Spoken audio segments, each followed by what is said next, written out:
শীতের দিন বেগুন পোড়াবো না, এটা হয়? নিরামিষ বেগুন পোড়া, তার মধ্যে আজকে শনিবার। দেখি বেগুনটা পোড়াই।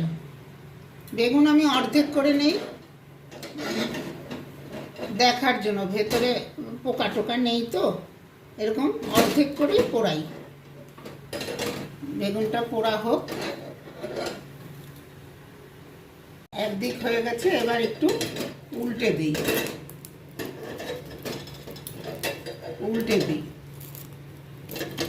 এয়ার ফ্রায়ারে করা যেত, কিন্তু করলাম না, গ্যাসেই করি।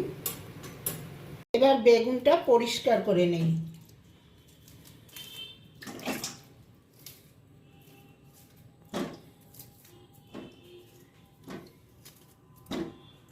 একটু জলের হাত চুবিয়ে চুবিয়ে পরিষ্কার করবেন, সব পরিষ্কার হয়ে যাবে। সব বেগুনগুলো পরিষ্কার হয়ে গেল। এভাবে জলের মধ্যে হাত দিয়ে দিয়ে ছাড়াবেন, সুবিধা হবে। কড়াইতে তেল দিয়ে দিয়েছি, তেল গরম হয়ে গেছে। এবার একটু মটরশুঁটি দিব। মটরশুঁটিটা ভাজা ভাজা হোক।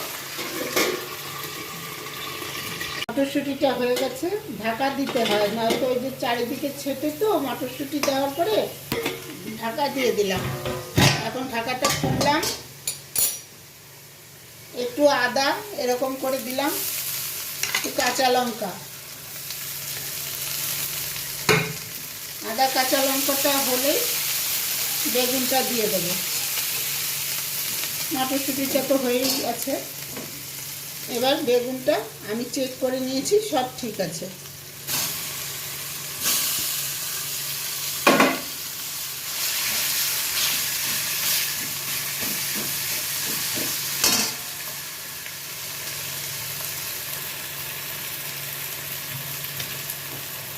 তারপরে আন্দাজ মতো লবণ দিলাম,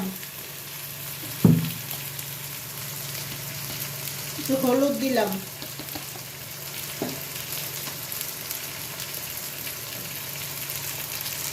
গোলমরিচের গুঁড়ো দিলাম। শীতের দিনে গোলমরিচ খাওয়া ভালো, আমি গোলমরিচটাই বেশি ইউজ করি, বাড়িতে গুঁড়ো করে নিই।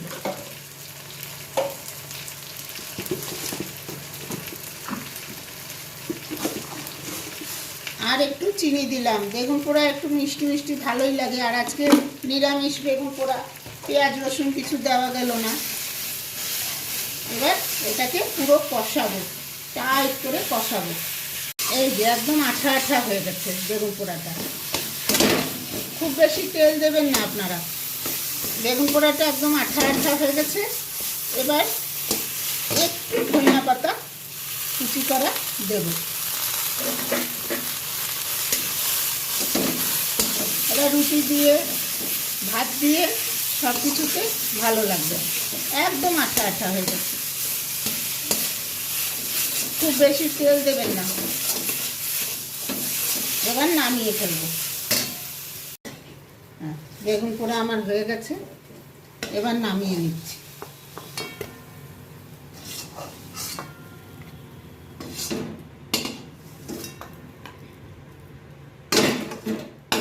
বেগুন পোড়া কমপ্লিট।